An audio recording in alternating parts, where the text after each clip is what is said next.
Selamat sore Bapak dan Ibu sekalian.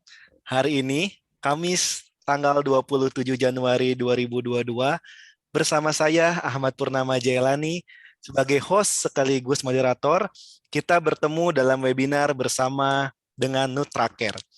Webinar kali ini kita akan membahas topik yang sangat penting sekali, sangat urgent nih bagi kita semua, yaitu langkah proteksi diri lawan Omikron. Nah, pasti Bapak dan Ibu sekalian ingin segera mengetahui langsung dari pakarnya bagaimana cara melawan virus COVID-19 yang terus bermutasi. Salah satunya Omikron. Seperti yang kita ketahui, penularan virus corona varian Omikron ini di Indonesia terus meningkat. Sehingga kita perlu tahu langkah-langkah proteksi diri untuk melawannya. Dan webinar hari ini kita akan ditemani oleh narasumber yang istimewa. Yang pertama yaitu Dr. R.A. Adaninggar, PNSPPD, atau yang akrab, kalau saya follow di Instagramnya Dokter Ning. Beliau adalah dokter spesialis penyakit dalam yang juga aktif dalam mengedukasi masyarakat mengenai kesehatan, terutama seputar COVID-19 di berbagai platform sosial media. Nah, saya akan membacakan sekilas mengenai kurikulum PT Dr. Ning. Dalam aktivitas sehari-harinya, Dr. Ning selain aktif praktek sebagai spesialis, dokter spesialis penyakit dalam, beliau juga banyak sekali nih aktivitas nih. Pertama, edukator kesehatan, lalu juga kontributor medis di akun Instagram @pandemitalks. Beliau juga anggota tim advokasi vaksinasi COVID Ikatan Dokter Indonesia. Selain itu juga beliau tim Satgas Anti Hoax Kemenkes RI dan juga founder akun Instagram @internaisfun, yaitu platform tentiran ya kedokteran online. Yang terbaru di 2021, Dr. Ning ini mendapatkan anugerah perempuan hebat 2021 dari Liputan 6 sebagai pegiat edukasi lawan hoax COVID. Kalau saya lihat Instagramnya full banget ke bawahnya. Ini kapan ya ada foto yang lainnya gitu. Oh, edukasi sepanjang itu ya. Luar biasa dokter. Nah, Dokter Ning ini juga merupakan lulusan Universitas Erlangga Surabaya atau yang bisa kita kenal UNAIR ya. Beliau lulus dengan predikat cum laude. Luar biasa sekali. Itu tadi riwayat sedikit kurikulum vitae dari Dokter Ning. Narasumber kedua yaitu Ibu Margareta Krisantini Punto Arsi. Beliau adalah Brand Management of Nutracare. Dalam webinar-webinar sebelumnya juga beliau sering ada ya hadir. Nah, saya mohon izin kepada Dr. Ning dan Ibu Reta untuk memberikan informasi terlebih dahulu kepada para peserta. Jadi bagi Bapak Ibu, nanti saat pemaparan materi dari Dr. Ning maupun Ibu Reta yang ingin bertanya, silakan untuk menanyakan pada kolom chat dengan format nama, spasi kota, spasi ditujukan kepada siapa pertanyaannya, spasi pertanyaannya. Karena setelah sesi ini, para pembicara nanti akan ada sesi tanya jawab untuk para pembicara kita hari ini. Informasi selanjutnya, bagi Bapak Ibu yang sudah menjadi 30 pendaftar pertama, webinar ini akan mendapatkan masing-masing gratis 1 botol Nutracare vitamin D3 1000 IU dan akan dihubungi lebih lanjut oleh panitia setelah acara. Selain itu, juga akan ada door prize bagi peserta yang tetap mengikuti webinar hari ini sampai akhir ya. Ada door prize yang menarik sekali, nanti saya akan ceritakannya. Jadi ada voucher cek antibody senilai Rp250.000 dari Pordia dan juga ada Nutracare vitamin C 1000 time release untuk 5 orang pemenang. Nah, luar biasa kan? Nah, ada baiknya sebelum kita mulai mendengarkan pemaparan pada hari ini, saya sapa dulu deh Dr. Ning dan Ibu Reta sudah hadir ya. Oke, gimana Dr. Ning? Apa kabar? Halo Pak Ahmad, kabar Halo baik? dok, luar biasa dokter sibuk banget nih saya dari tadi dokter masih aktif aja nih di Instagramnya mengedukasi para followersnya luar biasa. Terima kasih dok ya sudah memberikan edukasi kepada kami semua. Saya cukup senang sekali. Selanjutnya Ibu Reta, gimana Ibu Reta kabarnya? Baik Pak Ahmad, luar biasa sekali nih hari ini. Iya luar biasa ya. Di Jakarta juga cerah, dokter juga di Surabaya dok ya. Ya, Cuacanya gimana dok? Aman di sana? ini aman sih, nggak hujan.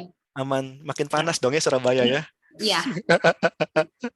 Oke dok, sebelum mulai nih dok, kita kan sebagai masyarakat ya, saya sebagai masyarakat umum gitu, waduh ternyata belum berakhir nih lagi dan lagi gitu kan. Walaupun sebenarnya istri saya juga tenaga kesehatan di rumah sakit dan di lab. Tapi gimana gitu tanggapan seorang dokter yang udah edukasi, waduh ada lagi gitu kan. Gimana sih dok? Sedikit aja dok cerita dok sebelum mulai dok. Iya, sebenarnya ini ya sudah sejak beberapa waktu lalu itu udah seneng gitu, artinya kan udah bisa, wah ini sudah bisa mengedukasi, kan bidang saya penyakit dalam gitu ya, saya mulai mengedukasi penyakit-penyakit lain gitu. Udah konsisten waktu itu edukasi begitu, tapi ya muncul Omikron ini ya. Jadi awal-awal sih saya juga belum terlalu banyak edukasi, saya rasa sama gitu, tapi ternyata lah ini naik juga kasusnya ya, semakin banyak orang yang DM untuk tanya positif lagi, terus harus gimana? Padahal kita udah 2 tahun ya sebetulnya ya. Betul, betul Ya, dok. dan mungkin memang manusia itu tempatnya lupa kali ya. Jadi harus ingetin aja. Jadi sebenarnya edukasinya ya sama ya, muter aja ke situ. Tapi sudah Betul. mulai banyak ini yang nanya harus ngapain saya, harus apa, tesnya bagaimana, kayak gitu. Jadi sama persis seperti 6 bulan yang lalu gitu. Betul, betul dok, betul dok. Saya juga ikutin di story Instagramnya dokter kan.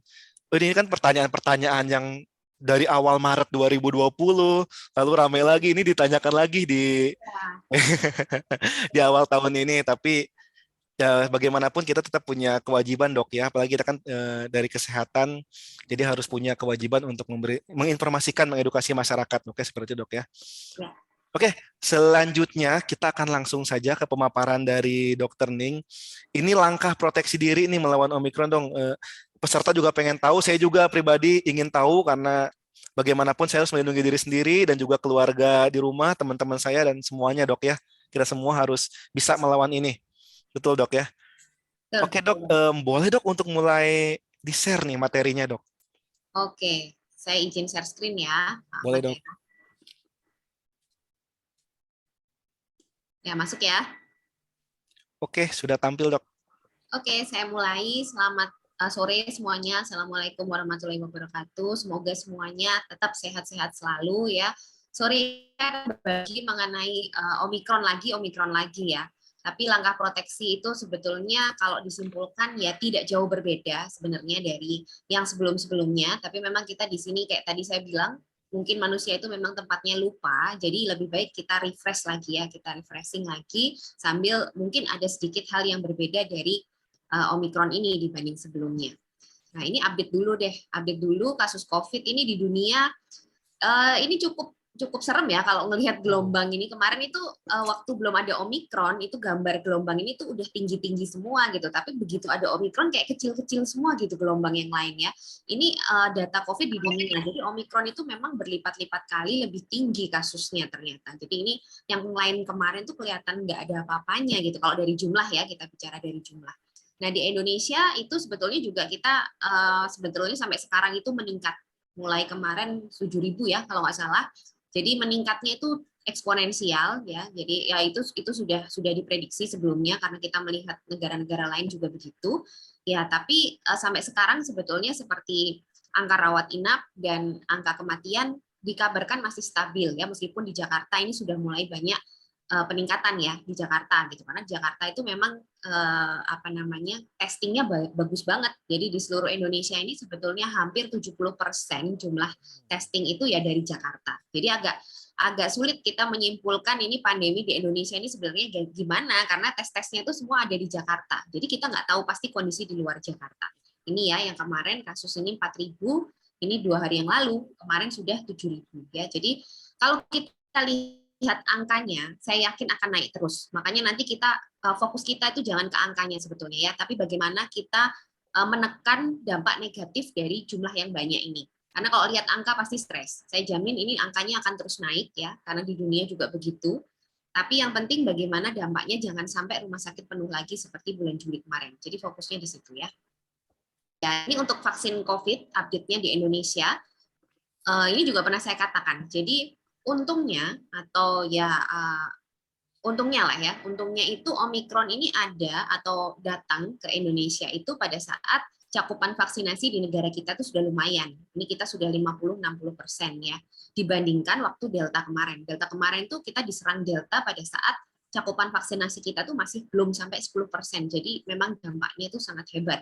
Nah, dengan ini harapan kita dengan vaksinasi yang sudah 60%, mungkin juga ada beberapa orang yang kemarin sudah punya kekebalan alami karena terkena varian Delta, kita harapkan ada proteksi tambahan dibandingkan waktu tahun lalu ya, waktu 6 bulan yang lalu.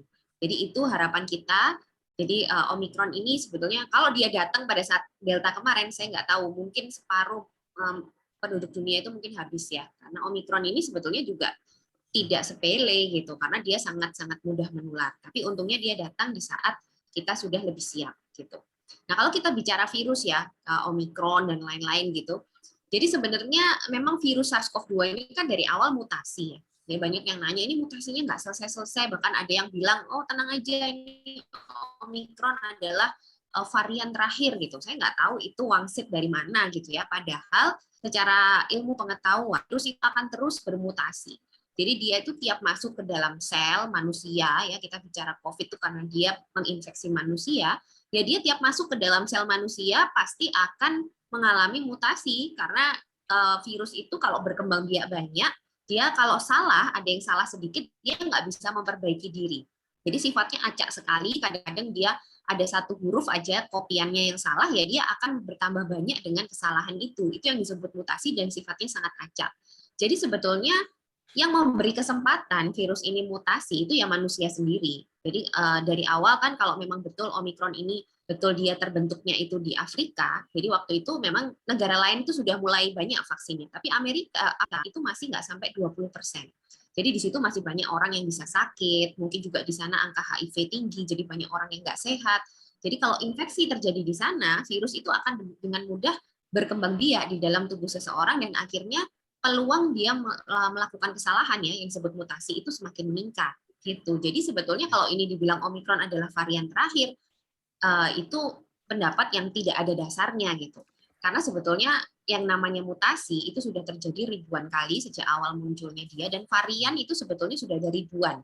Sejak awal yang namanya varian Wuhan pertama kali, sampai sekarang itu sudah ada ribuan. Tapi yang memang berdampak pada manusia atau berdampak pada kehidupan kita itu hanya beberapa yang sampai sekarang ini Omikron terakhir ya. Jadi dari ribuan itu sebetulnya tidak sampai 10% yang betul-betul memberikan dampak pada kehidupan manusia.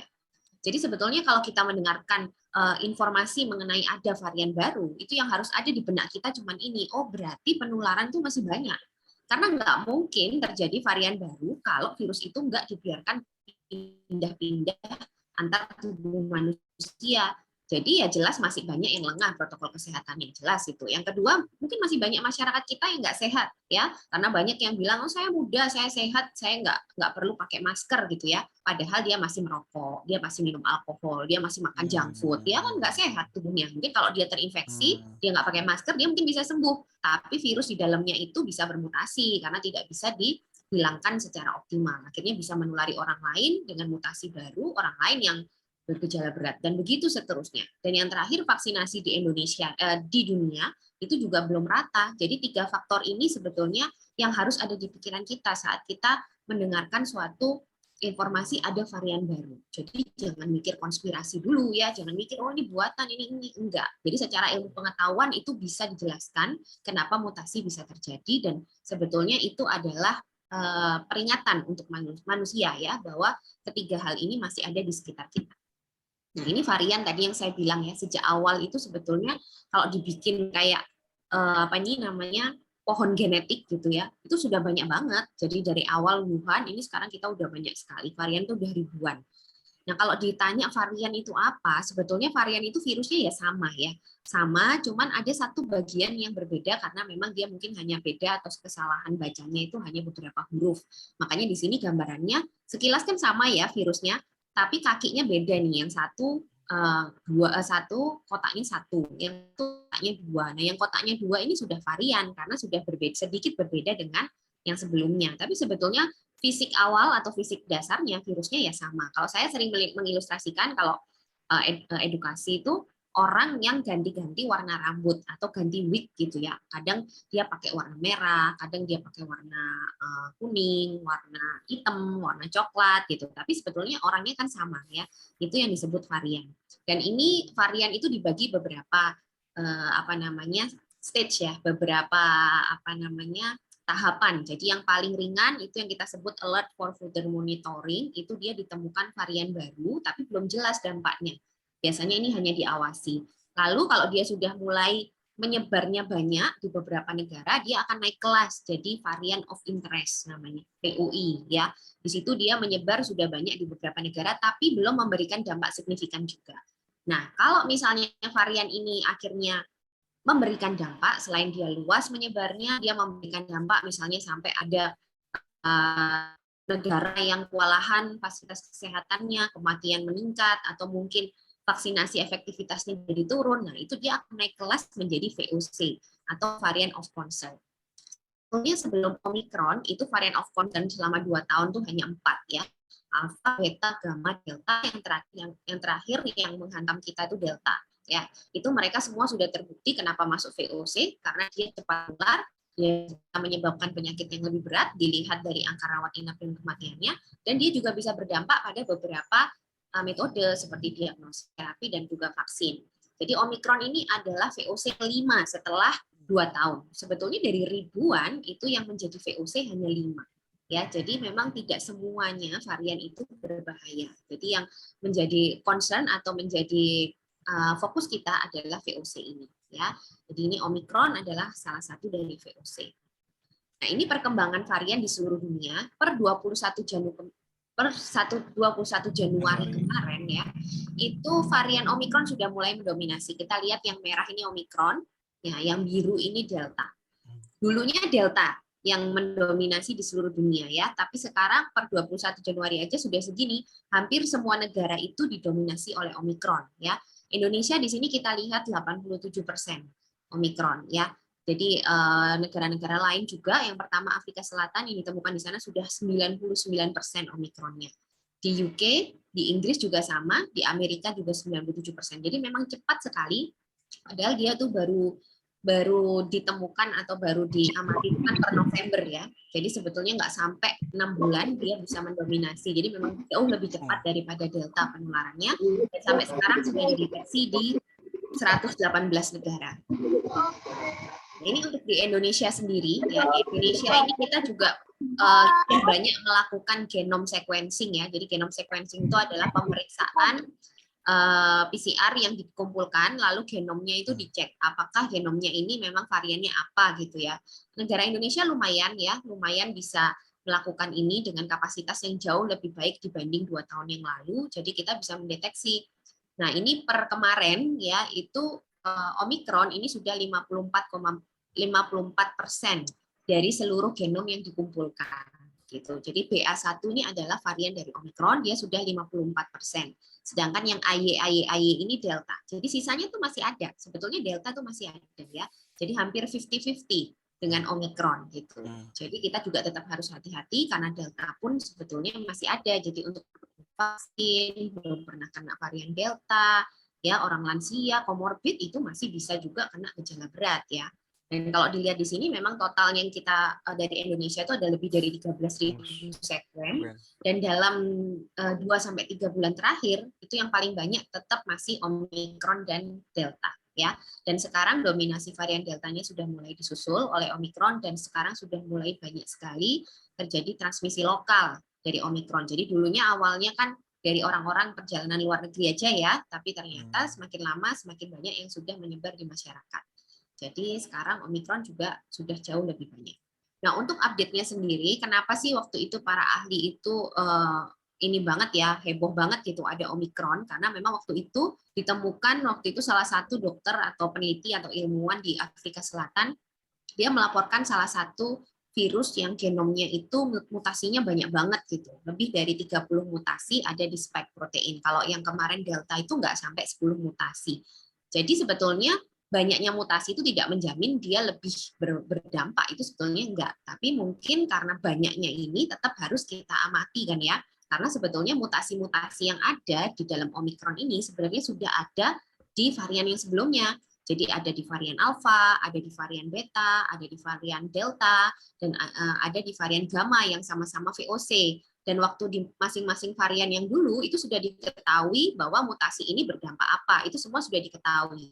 Tapi yang belum diketahui adalah kalau semua mutasi ini bergabung menjadi satu, yaitu di Omikron, bagaimanakah dampaknya? Nah, waktu itulah yang akhirnya para ilmuwan itu memasukkan dia menjadi VOC. Karena kan tetap ada 2 kemungkinan. Mungkin dia bergabung, semua mutasi yang bahaya itu kalau bergabung malah mungkin tidak berdampak, tapi bisa juga sebaliknya, semakin bergabung semakin dia berdampak nyata. Makanya langsung dia dimasukkan VOC ya. Jadi diamati supaya tidak sampai ada yang kecolongan. Nah, ini beberapa update dari studi-studi varian Omikron yang terus ada setiap hari ya sebetulnya. Ini ringkasan dari sekitar 1 bulan terakhir ini. Jadi kalau kita lihat pertambahan kasus dibandingkan Delta itu jauh ya. Delta itu 2 kali lipat penambahan kasus terjadi dalam 2 minggu. Omikron dalam 2 hari aja. Kita bisa lihat juga di negara kita ya, habis 4.000 tiba-tiba jadi 7.000 gitu. Memang dia doubling time-nya itu tiap 2 hari. Lalu untuk gejala atau masa inkubasi dikatakan lebih pendek si Omikron ini. Jadi 3 hari aja dia sudah menimbulkan gejala kalau kita memang tertular. Dibandingkan Delta yang lebih lama, bisa 4-5 hari. Terus penularannya jelas lebih cepat ya tadi. Lalu kemampuan reinfeksinya, jadi orang yang sudah pernah kena atau sudah pernah vaksin kena varian Omikron ini jauh lebih tinggi dibandingkan Delta. Nah, untuk efikasi vaksin, sebetulnya kalau penelitian itu dilakukan di laboratorium, hampir semua antibodi yang dihasilkan oleh vaksin-vaksin sebelumnya, kalau ketemu sama varian Omikron, itu kemampuan netralisirnya itu semua akan turun. Tapi itu di laboratorium ya. Kadang kita melihat efikasi vaksin itu tidak hanya di laboratorium, kita harus lihat bagaimana orang itu, apakah kalau kena COVID akan bergejala berat atau enggak, dia meninggal atau tidak, harusnya dilihat dari situ. Karena kalau di laboratorium itu hanya virus versus antibodi. Padahal kalau di dalam tubuh kita, itu sistem imun kita sangat kompleks, nggak cuma antibodi. Makanya belum tentu yang ada di laboratorium itu hasilnya bisa sama dengan yang ada di manusia. Makanya sebetulnya kita nggak usah pesimis ya, dengan vaksinasi 2 kali itu saya yakin sebetulnya sistem imun kita itu sudah cukup kuat menghadapi Omikron, tapi memang ada orang-orang tertentu yang harus diperkuat. Makanya nanti kita bicara sedikit ya tentang booster. Nah, ini juga dari penelitian dikatakan bahwa Omikron ini banyak menginfeksi justru di saluran nafas atas. Jadi di bagian tenggorokan kita, jadi makanya gejalanya itu dia lebih ke radang tenggorok, karena memang dia ditemukan 70 kali lebih banyak menginfeksi di situ dibandingkan di paru-paru. Jadi memang harapannya infeksi di paru-parunya dia resikonya lebih rendah kecuali memang orang itu sistem imunnya kurang baik. Makanya banyak terus narasi bilang, oh Omikron ini lebih ringan karena dia ada di saluran nafas atas. Tapi tetap aja kalau itu menyerang orang yang sistem imunnya kurang baik, ya dia tetap akan bisa menyebabkan keradangan paru yang berat dan bisa menyebabkan kematian. Ya, ini tadi yang saya ceritakan mulai transmisi penularan, tingkat keparahan ya. Pada prinsipnya Omikron itu tetap bisa menyebabkan semua spektrum penyakit COVID, mulai dari tidak bergejala sampai kematian. Karena semuanya kembali lagi tergantung dari sistem imun masing-masing orang. Omikron itu sama aja dengan COVID sebelumnya, jadi tetap akan bisa menyebabkan kondisi berat. Tapi kalau sistem imun kita sudah kuat, sistem imun kita misalnya sudah divaksin, atau kita juga menjaga sistem imun dengan baik, nah pada saat dia masuk, mungkin hanya bergejala ringan saja. Itu yang membedakan, tapi bukan virusnya sebetulnya. Yang membedakan adalah sistem imun kita. Ya, resiko reinfeksinya jelas lebih tinggi, jadi 5 kali lebih tinggi dibandingkan yang Delta. Jadi banyak orang yang sudah divaksin ya tetap kena, banyak orang yang sudah pernah kena dulu sebelumnya kena lagi ya. Memang itu Omikron itu resiko reinfeksinya meningkat. Tapi sampai sekarang dia masih bisa dideteksi baik dengan PCR maupun antigen. Nah, ini data dari Kemenkes, tapi ini 2 minggu yang lalu ya. Jadi waktu itu sudah terjadi peningkatan sebetulnya tempat tidur isolasi. Tapi untuk ICU-nya atau tempat intensifnya itu belum naik. Ya, cuman sekarang itu naik dua-duanya. Ya, kabar dari teman-teman di Wisma Atlet, ya, kabar dari teman-teman di RSUP Persahabatan, terus di Rumah Sakit RSPI Sulianti Saroso, itu semua meningkat. Baik untuk isolasi biasa, artinya yang gejala-gejala sedang ya belum membutuhkan alat bantu nafas sampai yang perawatan intensif. Ini sekarang sudah mulai meningkat di Jakarta ya. Ini kita masih bicara Jakarta aja.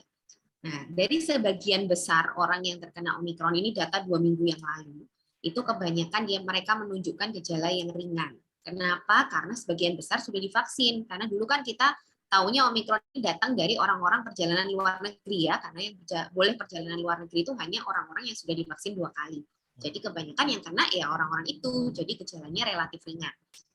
Ya, jadi kita kemarin tapi dikejutkan ya, ternyata ada 2 pasien konfirmasi Omikron yang meninggal dunia juga per tanggal 22 Januari kemarin. Yang satu itu dia lansia, memiliki komorbid dan belum pernah divaksinasi sama sekali. Yang satunya dia sudah divaksinasi 2 kali, dia datang dari Belanda, tapi dia memiliki penyakit komorbid yang tidak terkontrol. Jadi dua-duanya berisiko memang ya. 2 pasien ini meninggal terkonfirmasi Omikron ya. Jadi memang di sini jelas sekali Omikron ini kalaupun masuk ke kondisi atau masuk ke orang yang sistem imunnya tidak baik, ya dia tetap sama seperti COVID sebelumnya gitu. Jadi kalau dibilang Omikron ini lebih ringan untuk siapa dulu ya? Jelas ringan mungkin untuk orang-orang yang sudah siap sistem imunnya, sudah divaksin, mungkin sudah booster, mungkin dia juga komorbidnya itu terkontrol dengan baik. Tapi kalau untuk orang-orang di luar itu yang masih belum divaksin, terus dia memiliki penyakit yang komorbid yang tidak terkontrol, ya tetap aja mematikan. Jadi jangan menyalahartikan istilah Omikron ringan, ya karena itu sangat-sangat menyesatkan. Banyak orang yang akhirnya abai sekarang ya, karena dibilang Omikron ringan. Tapi sebetulnya konsepnya itu sama, dia COVID-nya ya masih sama. Ya. Nah, ini yang harus diwaspadai dari Omicron ya. Kalau dari WHO segala sudah selalu memperingatkan Omicron is not common cold. Jadi kalau dibilang Omicron itu batuk pilek biasa, jelas tidak. Tidak ada batuk pilek biasa yang menyebabkan orang meninggal ya. Tapi kalau sampai batuk pilek menyebabkan orang meninggal, berarti dia bukan batuk pilek biasa. Ya, dia memang tidak terlalu parah dibanding Delta karena konsepnya dia masuk pada saat kita itu sudah lebih siap. Ya, jadi dia ada pada saat banyak orang sudah divaksin, makanya banyak orang yang bergejala ringan karena vaksin kan bisa menekan resiko rawat inap dan kematian. Tapi tetap berbahaya untuk orang-orang tertentu. Ini yang kita lihat ya, ini ada data menarik di Amerika. Jadi memang Amerika tuh sekarang masih paling banyak datanya karena di sana juga kasus Omikronnya paling tinggi. Nah, di sana kalau kita lihat ini yang warna orange, itu kasus Omikron itu jauh lebih tinggi daripada Delta ya.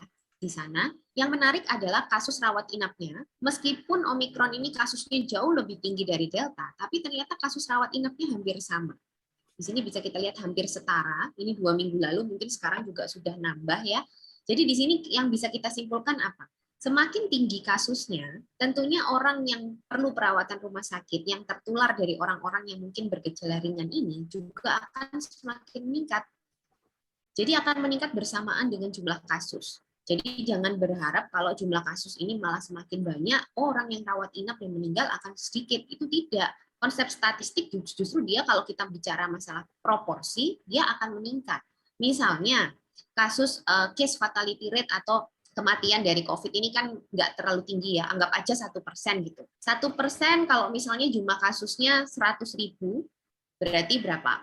Berarti 100 orang ya bisa meninggal gitu ya. 1% dari 10 orang, 1% dari 1.000 misalnya kayak gitu. Tapi kalau kasusnya itu menjadi 1 juta, 1% dari 1 juta adalah 10.000 orang yang bisa meninggal. 10 dibanding 10.000 ya tentunya banyak sekali orang yang akan membebani pelayanan kesehatan. Tentunya 10.000 itu sebelumnya kemungkinan besar ada yang masuk rumah sakit kan. Jadi di situ yang harus kita lihat. Gitu. Jadi justru dengan proporsi ini kita harus hati-hati. Yang namanya pencegahan penularan tetap harus dilakukan. Jangan dibiarkan Omikron ini terlalu tinggi. Meskipun memang kita sulit ya untuk menghindari karena Omikron ini sangat cepat sekali menularnya. Jadi yang memang bisa kita lakukan hanyalah bukan bersembunyi lagi ya. Kalau di zaman sekarang kita sudah nggak mungkin bersembunyi dimanapun. Saya rasa kalau kecepatan penularannya hebat ini kita bisa kena dimanapun, tapi yang penting kita harus persiapkan. Kalaupun kena, ya gejala ringan, lalu kita isolasi, melindungi orang-orang yang rentan, kita tidak boleh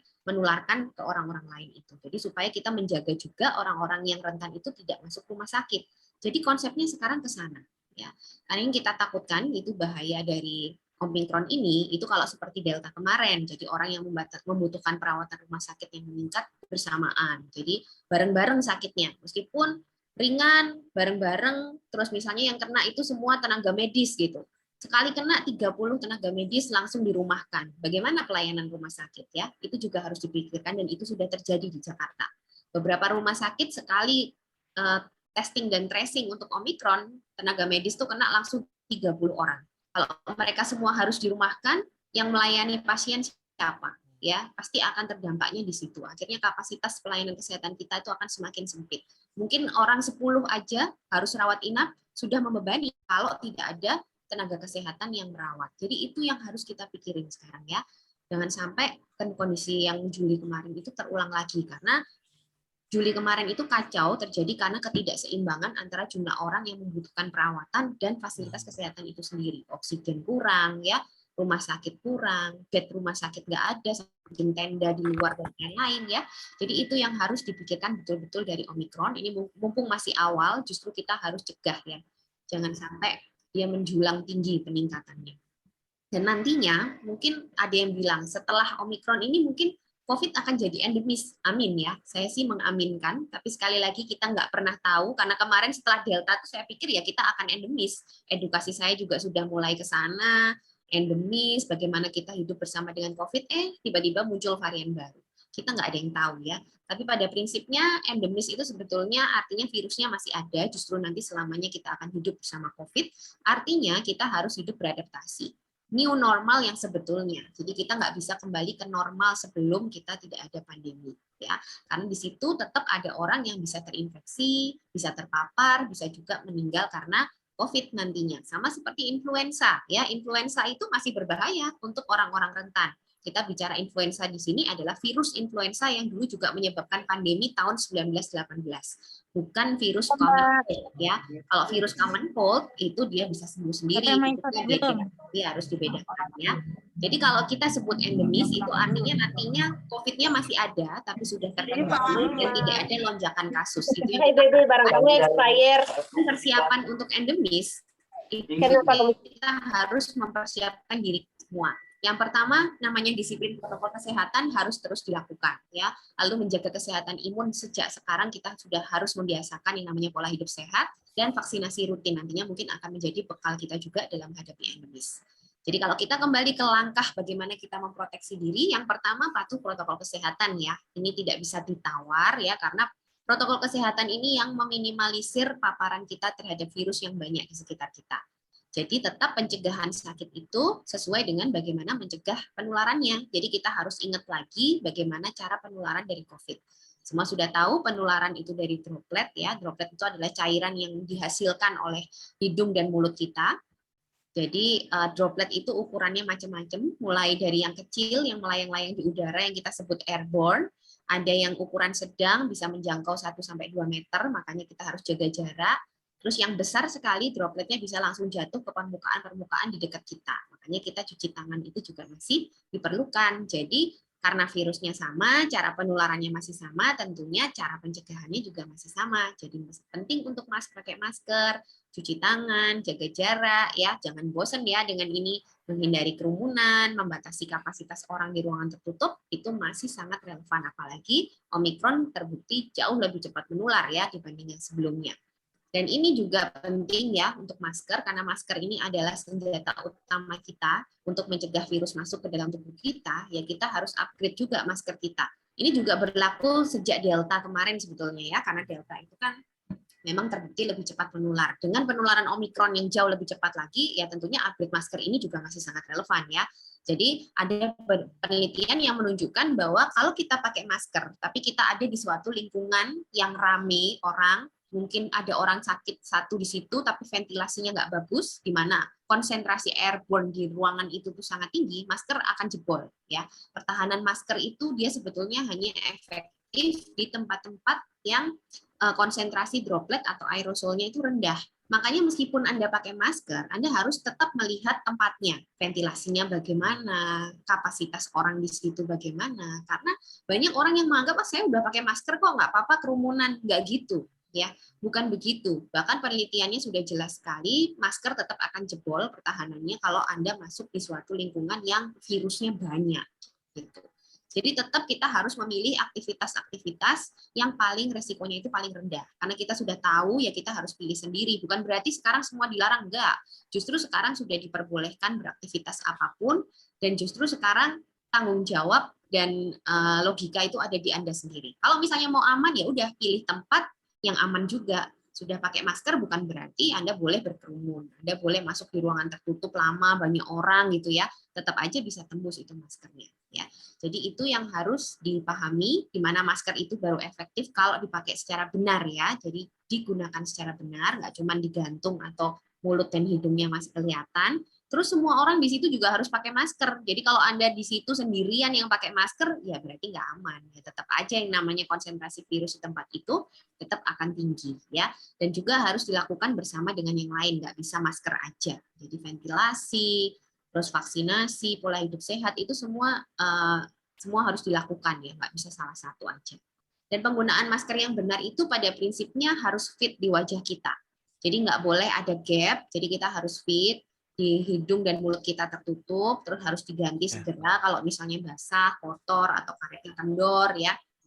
Dan upgrade masker yang saya katakan tadi itu sebetulnya kita memastikan kalau masker kita ini fit di wajah kita dan bahannya itu bahan filtrasinya bagus. Ada beberapa cara untuk upgrade masker ya.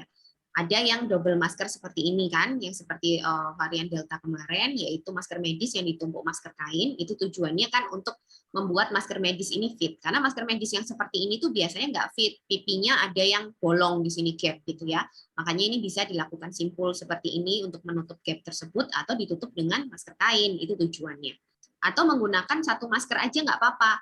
tapi yang memang sudah fit dan memang filtrasinya baik seperti N95 kalau orang-orang tenaga medis ya, atau KF94 atau KN95. Dari WHO atau CDC di Amerika itu malah sudah merekomendasikan semua warganya untuk menggunakan masker minimal KF94 atau KN95. Kalau untuk tenaga medis tetap N95 untuk melawan Omikron ini ya, karena memang upgrade lagi. Dulu kemarin Delta itu dengan double masker ini mungkin sudah cukup, tapi untuk Omikron disarankan yang lebih tinggi lagi karena memang dia lebih cepat menular ya. Jadi kalau misalnya Anda nggak punya ini, punyanya double masker, ya nggak masalah. Yang penting upgrade, jangan cuma satu maskernya, apalagi di tempat-tempat berisiko tinggi. Yang mana tempat-tempat berisiko tinggi itu? Yang tempat tertutup, banyak orang, atau tempat umum dan transportasi umum. Di situ Anda harus hati-hati. Jadi kalau mau bepergian ke tempat-tempat seperti ini, upgrade-lah masker Anda. Tapi kalau cuma keluar rumah, mau ke dekat rumah sebentar, nggak ada orang, mau olahraga di lapangan gitu ya, tempat terbuka, ya pakai satu lapis masker aja nggak masalah gitu loh. Jadi Anda yang pilih sendiri, sekarang udah tahu, pilih sendiri kalau mau ke aktivitas apa atau ke tempat apa, ya sesuaikan masker yang dipakai dan protokol kesehatan yang digunakan ya. Terus yang kedua, penularan airborne. Ini juga sudah terbukti dia meningkat di ruangan tertutup ya, makanya ventilasi itu selalu kita gembar-gemborkan karena memang ventilasi itu nomor 2 setelah masker ya, karena masker tanpa ventilasi yang baik juga percuma kan tadi. Jadi pentingnya ventilasi, tempat terbuka ya, kalau bisa pilihlah aktivitas di tempat-tempat yang seperti ini yang ventilasinya baik, yang tempatnya terbuka, atau misalnya memang tempat tertutup tapi udah nggak bisa, ventilasinya nggak bisa dibuka gitu ya, misalnya di kantor-kantor yang memang sudah seperti itu, sekarang disarankan juga untuk menggunakan seperti HEPA filter ya. Itu tujuannya untuk memfiltrasi. Ini HEPA filter itu seperti menyaring, jadi supaya konsentrasi aerosol di ruangan itu nggak terlalu tinggi, jadi disaring pakai alat ya. Lalu juga membatasi kapasitas orang di suatu tempat, itu penting sekali juga untuk supaya ventilasi atau pertukaran udaranya baik. Yang kedua, setelah prokes tentunya kita harus menjaga kesehatan imunitas ya. Kenapa? Karena virus ini itu sebetulnya sifatnya self-limiting disease. Jadi 80% orang yang kena COVID itu sebetulnya bisa sembuh sendiri hanya dengan sistem imunnya yang melawan gitu. Jadi kalau kita sudah kita sudah selama ini sehat pola hidupnya, lalu kita juga tidak memiliki penyakit-penyakit yang memperlemah sistem imun kita, terus kita sudah divaksin, ya itu sebetulnya memang bisa sembuh. Jadi obat untuk melawan infeksi virus ini sebetulnya ya hanya sistem imun ya. Jadi kalau sistem imun baik, infeksi virus juga bisa sembuh sendiri. Nah, pada orang-orang tertentu itu sistem imunnya sudah kurang baik. Jadi makanya kalau kena COVID dia bisa bergejala berat seperti orang-orang lanjut usia, orang-orang penderita komorbid yang mungkin terutama penderita komorbid yang tidak terkontrol atau belum terdeteksi ya. Lalu orang-orang muda tapi punya genetik tertentu, itu juga ada yang akhirnya bisa bergejala berat. Jadi makanya Omikron ini tidak bisa dipukul rata, oh pasti ringan, itu nggak bisa, karena sistem imun tiap orang itu berbeda. Tadi sudah saya katakan sebetulnya masalahnya itu bukan di virusnya, karena virusnya itu sebetulnya sama, hampir sama, yang masalah itu adalah sistem imun masing-masing orang. Ya, makanya itu karena tidak sama, ya kita tidak boleh menyamaratakan asumsi bahwa Omikron itu pasti ringan. Makanya di sini untuk menjaga kesehatan imun yang utama adalah pola hidup sehat. Nah, ini mungkin terkait juga nanti dari pihak Nutracare ya. Jadi di sini mereka berperannya. Jadi sebetulnya kalau kita bicara pola hidup sehat itu nggak cuma masalah makanan ya. Memang pola hidup sehat itu luas sekali karena sehat di sini bisa sehat fisik dan sehat mental juga gitu. Jadi mulai nutrisi, kita harus memastikan nutrisi yang kita makan itu sehat dan seimbang. Jadi harus ada semua karbohidrat, lemak, protein, vitamin, mineral ya. Dan di sini nanti ada vitamin D itu yang jadi giveaway juga ya kayaknya produk vitamin D. Nah, vitamin D itu bagus ya karena vitamin D itu sangat terkait dengan sistem imun kita. Cuman vitamin D itu tidak boleh sembarangan diminum. Kebutuhan setiap orang itu berbeda-beda, jadi lebih baik cek dulu kadar vitamin D Anda masing-masing sebelum mengkonsumsi. Nanti dosisnya bisa berbeda-beda ya. Terus yang kedua olahraga rutin itu beda dengan aktivitas rumah tangga ya. Olahraga rutin itu artinya olahraga yang betul-betul terukur. Jadi intensitasnya jelas, ringan sampai sedang selama 150 menit per minggu. Itu yang dikatakan bisa menjaga kebugaran kita. Jadi makanya biasakan mulai sekarang kalau kita nanti akan endemis bersama COVID tentunya ini tadi usaha-usaha persiapannya. Cukup tidur itu juga penting. Meskipun Anda udah minum suplemen, vitamin banyak banget ya, mungkin 10 jenis, tapi kalau suka begadang, tidurnya hanya 3 jam, 4 jam ya, itu akan percuma, sistem imun Anda juga nggak akan baik ya. Lalu manajemen stres juga untuk mental ya, stres tadi kan bisa fisik dan mental ya, makanya mental ini juga penting. Hindari rokok dan alkohol yang masih harus pelan-pelan untuk mengurangi ya. Dan yang terakhir adalah penyakit komorbid harus terkontrol karena terbukti sekali ini sudah banyak buktinya 2 tahun terakhir ini orang-orang dengan penyakit komorbid lah yang menjadi korban ya dari COVID ini. Jadi bisa gejala berat sampai masuk rumah sakit bahkan sampai meninggal. Makanya kalau Anda sudah terlanjur menderita penyakit komorbid ya udah dikontrol dengan baik ya. Jadi kontrol ke dokter dengan rutin, kalau disuruh minum obat ya nurut, disuruh diet, pola makan diubah ya nurut supaya kalau penyakit komorbid kita terkontrol, terkena COVID pun nanti gejala kita bisa lebih ringan karena sistem imun kita lebih baik ya. Itu untuk sistem imun. Kemudian yang terakhir vaksinasi ya. Jadi vaksinasi ini adalah usaha terakhir atau tameng terakhir kita setelah kita pakai masker, misalnya kita sudah konsisten pakai masker, ada lengahnya ya, namanya manusia ada lengahnya, virusnya lolos masuk ke dalam tubuh. Ya udah, berarti sistem imun kita yang harus dikuatkan. Sudah pola hidup sehat beres, sudah. Yang belum apa? Vaksinasi. Jadi vaksinasi dan pola hidup sehat itu sama-sama bertujuan untuk memperkuat sistem imun. Jadi kalau kita kemasukan virus yang nggak sengaja masuk ya udah kita bisa menghadapi dengan baik. Harapan kita hanya bergejala ringan. Jadi saya rasa sebagian besar dari masyarakat sudah divaksinasi lengkap ya. Memang vaksinasi itu efektivitasnya pengaruhnya banyak. Jadi kalau dibilang habis vaksin pasti kebal, nggak bisa. Sekali lagi sistem imun manusia itu sangat berbeda-beda. Ini kalau kita lihat di sini sebetulnya skenario apakah orang sudah divaksin itu pasti terbentuk antibodi, ternyata belum tentu. Jadi ada 4 skenario sebetulnya ya. Yang pertama orang itu mungkin terbentuk antibodi yang baik, dia bisa melindungi. Lalu yang kedua dia muncul antibodi tapi cepat banget turunnya nih. Dia ada tapi turunnya terus akhirnya nggak melindungi. Bahkan ada sebagian orang yang sejak awal sudah divaksin pun nggak terbentuk antibodinya. Makanya jangan heran ada orang yang sudah divaksin 2 kali, loh kok masih bisa kena COVID ya? Loh kok masih bisa gejala berat ya? Loh kok masih bisa meninggal ya? Ya bisa, karena vaksin sendiri itu sebetulnya adalah mekanisme untuk melatih sistem imun masing-masing orang. Dan kita nggak pernah tahu bagaimana kondisi tentara imun kita masing-masing. Ada yang dilatih 1 kali udah kuat, ada yang dilatih 2 kali baru kuat, ada yang dilatih 2 kali belum kuat, dia butuh latihan ketiga. Nah itu nanti kita butuh yang namanya suntikan booster. Nah kayak gitu ya. Jadi sistem imun manusia itu yang dilatih oleh vaksin. Jadi bukan salah vaksinnya sebetulnya. Vaksinnya itu dosisnya sama, isinya sama. Tapi pada saat disuntikan ke masing-masing orang itu bagaimana pembentukan antibodi dari vaksin itu tergantung sistem imun masing-masing orang. Kalau disuntikkan pada orang yang punya penyakit komorbid, mungkin pembentukan antibodinya tidak sama dengan disuntikkan pada orang yang sehat. Pasti lebih rendah, mungkin tidak terlalu kuat, makanya orang yang punya komorbid pun masih beresiko kalau kena COVID, meskipun sudah divaksin. Jadi itu adalah konsep dari efektivitas vaksin. Jadi efektivitas vaksin itu pengaruhnya terutama ya salah satunya dari sistem imun ya. Jadi pada orang yang rentan, sistem imunnya lemah, baik itu lansia maupun penderita komorbid, pembentukan antibodi atau sel memorinya itu belum tentu seoptimal pada orang yang lebih muda dan tanpa penyakit komorbid. Di situ kuncinya ya. Jadi prioritas untuk mendapatkan vaksinasi dan booster itu sebetulnya adalah orang-orang yang rentan ini, yang sistem imunnya kemungkinan butuh dilatih berkali-kali, seperti orang-orang tua, orang-orang komorbid, ya, seperti itu. Oke, jadi ini sedikit update mengenai studi varian Omicron versus vaksin dan antibodi ya. Jadi tadi sudah saya katakan di awal bahwa penelitian di laboratorium hampir semua menunjukkan itu kalau antibodi yang terbentuk dilawan atau ketemu Omicron itu semua kemampuannya turun nih. Delta turun 2,6 kali.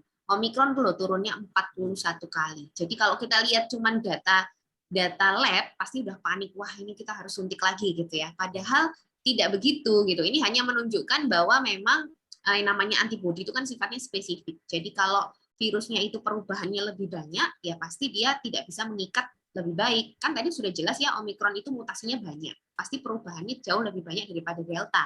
Makanya pengikatan dari antibodinya juga pasti akan terganggu. Gitu aja. Itu yang bisa kita simpulkan dari penelitian laboratorium. Jadi harus berhati-hati dalam menginterpretasikan hasil ya. Terus ini orang-orang yang pernah terinfeksi COVID varian lain dan belum divaksinasi, antibodi terhadap Omicronnya juga ternyata sangat rendah. Gitu ya. Tapi kabar baiknya memang semua vaksinasi COVID ya, semua nih ya, itu bisa mengaktifkan sel memori semua. Artinya kalau sel memorinya semua aktif, itu sebetulnya kalau melawan Omikron pun ya dia tetap akan bisa, meskipun tadi katanya kemampuan netralisirnya turun 40 kali, ya, tapi ternyata sel memorinya masih ada. Sel memori itu juga salah satu pertahanan kita, nggak cuma antibodi. Dan sel memori ini terbukti aktif pada semua vaksin. Makanya yang harus kita lihat itu sebetulnya adalah efektivitas apakah orang yang sudah divaksin kena Omikron, apakah dia akan bergejala berat dan meninggal. Itu aja yang kita lihat. Nanti kita bandingkan. Apakah orang-orang yang sudah divaksin itu kalau kena Omikron tetap aja meninggal seperti Delta kemarin, tetap aja gejala berat. Kalau enggak, berarti vaksin ini ya sebetulnya efektif melindungi. Makanya tidak bisa kita hanya patokan dari hasil penelitian di laboratorium. Yang kita lihat adalah di dunia nyata, ya kita bilangnya itu di dunia nyata. Jadi kita lihat angka rawat inapnya, kita lihat kematiannya, dan itu nanti sudah ada. Kita lihat ya nanti. Nah sekarang untuk vaksin booster, mungkin banyak yang tanya ya sekarang vaksin booster perlu nggak sih kita tuh vaksin booster? Jadi kalau kita lihat ilustrasi di sini, jadi sistem imun kita itu anggapannya ada antibodi dan sel memori ya atau sel T gitu. Antibodi ini sebagai gelandang penyerang. Jadi kalau ini sepak bola dia itu yang di depan, jaga di paling depan, sedangkan sel memori itu kipernya, gitu ya. Sebetulnya nggak cuma dua ini ya. Jadi sistem imun kita tuh luas sekali. Tapi ini hanya dua lah yang sering dibicarakan. Ya ini yang kita bicarakan sekarang. Nah sebenarnya kalau antibodi atau penyerangnya ini lolos kelolosan gitu ya, artinya virusnya itu masuk, kita masih punya kiper kan di sini si sel memori ini. Jadi sebetulnya kalau kipernya kuat ya kita nggak akan kebobolan gitu. Artinya kalaupun sakit ya gejala ringan aja gitu ya. Itu teorinya begitu. Itu teorinya begitu. Nah, masalahnya memang kadar antibodi itu akan selalu menurun. Jadi tiap kita sudah pernah kena atau sudah pernah divaksin pasti akan turun dalam beberapa waktu, biasanya 3 sampai 6 bulan. Tapi sel T itu akan tetap ada. Jadi sel T itu dia lebih bertahannya lebih lama, bisa bertahun-tahun. Jadi makanya kadar antibodi sebetulnya bukan patokan, kita tuh sebetulnya masih bisa melawan varian baru atau enggak. Yang lebih utama itu memang sel memorinya, ya. Nah, ini juga ilustrasi berikutnya di mana Omikron ini kan tadi bisa menyebabkan reinfeksi ya. Dia bisa menyebabkan reinfeksi, jadi dia itu bisa lolos nih, jadi bisa tembus antibodi-antibodi yang udah ada tuh dia bisa lari. Nah, akhirnya kan kalau lari dia nanti akan sasarannya dia ke sel T ya, ke sel memori, karena dia mau masuk ke gawang gitu. Rencananya kan begitu. Nah, kalau kita tidak di booster, kalau sel T kita itu kuat ya, maka menjadi satu-satunya pertahanan kan. Jadi kalau sel T-nya kuat, masih muda, masih lincah, ya tentunya virus itu bisa ditepis lagi, gitu kan. Tapi ternyata ada beberapa kondisi di mana orang-orang itu sel T atau sel memorinya itu loyo. Nah, kayak gini nih, mungkin pada lansia atau pada penderita komorbid. Nah, kalau loyo ini bisa jebol juga gitu. Makanya kita nggak bisa mengandalkan antibodi saja karena antibodi itu pasti akan turun. Yang menjadi pertahanan kita utama sebetulnya sel T atau sel memori. Tapi pada orang-orang tertentu sel memori ini dia tidak kuat juga karena tua, karena sudah banyak kena penyakit ya akhirnya ya bisa gejala berat dan meninggal. Disinilah gunanya vaksin booster, di mana vaksin booster itu akan memperkuat lagi sel T dan antibodi. Karena prinsip booster itu adalah melatih ulang. Kayak tadi saya bilang ya, ada orang yang tentara imunnya 1 kali dilatih itu udah kuat, tapi ada yang butuh latihan 2 kali. Tapi ada yang 2 kali pun masih belum kuat, dia butuh latihan ketiga. Nah, vaksin booster ini adalah latihan ketiga, terutama untuk orang-orang yang sel T-nya lemah ini, jadi pada lansia, pada komorbid ya, dan memang terbukti sudah dengan booster ini orang-orang seperti lansia dan komorbid itu bisa dilindungi lebih lagi gitu.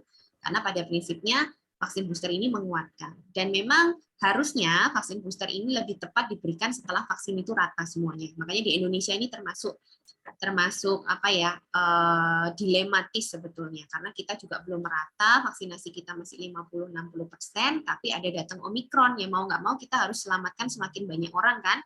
Jadi yang namanya program vaksinasi booster ini akhirnya dipercepat dan yang menjadi prioritas tetap lansia dulu ya karena kita kejar-kejaran sama varian virusnya.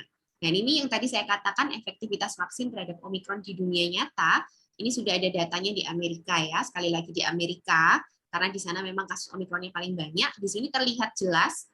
Jadi orang-orang yang sudah di booster dan sudah divaksinasi itu kemungkinan terkenanya jauh lebih rendah dibandingkan yang belum divaksin.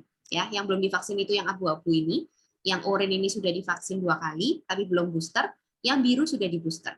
Jadi jelas sekali perbedaannya bahwa orang yang sudah divaksin atau sudah di booster itu jauh lebih sedikit yang kena Omikron. Terus berikutnya untuk rawat inap itu juga sama. Jadi orang-orang yang sudah divaksin booster ini efektivitas vaksinnya tinggi-tinggi. Ya, jadi untuk yang sudah booster itu 90-94% terlindung, yang Omikron 90% ya, lebih rendah dari Delta memang ya. 90% efektif melindungi dari rawat inap. Ya, sedangkan yang masih dalam waktu 6 bulan itu masih 81%, tapi setelah 6 bulan vaksinasi kedua itu ternyata turun ya memang efektivitas vaksinnya. Jadi hanya 57% yang terlindung. Makanya di sana itu mereka sangat menggencarkan booster di Amerika ya. Kita nggak bisa pakai data Amerika nih untuk di Indonesia. Ini hanya gambaran aja bahwa memang vaksinasi 2 kali dan vaksinasi booster itu sangat bermanfaat untuk melindungi kita dari Omikron. Ya, ini juga banyak sekali kelihatan orang-orang yang belum divaksin jauh lebih tinggi, ini jumlah kasusnya, ini yang rawat inap, dan ini yang meninggal. Jadi kelihatan banget bedanya, orang yang belum divaksin itu jauh lebih banyak yang meninggal, jauh lebih banyak yang kena, dan jauh lebih banyak yang masuk rumah sakit dibandingkan yang sudah divaksin maupun yang booster. Ya, jadi di sini kita nggak usah ragu lagi untuk vaksinasi. Kalau belum booster, asalkan Anda usianya muda, tidak memiliki penyakit komorbid, juga nggak usah terlalu khawatir ya. Karena vaksin itu ternyata masih sangat bermanfaat dan efektif dalam mencegah kita untuk masuk rumah sakit bergejala berat dan meninggal akibat Omikron. Ya, ini beberapa slide terakhir. Jadi perlindungan vaksin itu nggak bisa perlindungan diri sendiri ya, tapi komunitas. Kalau kita lihat di sini semakin banyak orang yang divaksin, orang yang terinfeksi nantinya akan terisolir. Dia tidak akan bisa menularkan ke orang lain. Ini harapan kita yang disebut herd immunity itu ini. Jadi semakin banyak orang yang sudah memiliki kekebalan, orang yang sudah divaksin, akhirnya kalau ada infeksi, infeksinya nggak bisa nyebar. Karena pindah ke sini, sudah ada antibodi, mati virusnya. Pindah ke sini, sudah ada antibodi, mati virusnya. Akhirnya terisolir dan tidak bisa menyebar luas. Itu harapan kita ya. Jadi, tapi angka 5%, 30%, dan 75% ini hanya ilustrasi. Tapi untuk COVID kita masih belum punya angka pastinya. Karena COVID ini unik ya, varian barunya bisa menyebabkan reinfeksi. Jadi kita masih belum tahu berapa persen yang harus divaksin sih supaya kita mencapai herd immunity. Ada yang bilang, ada ahli yang bilang harus 100%. Karena kalau nggak 100%, ya masih ada yang lolos dan menjadi varian baru. Akan begitu seterusnya ya.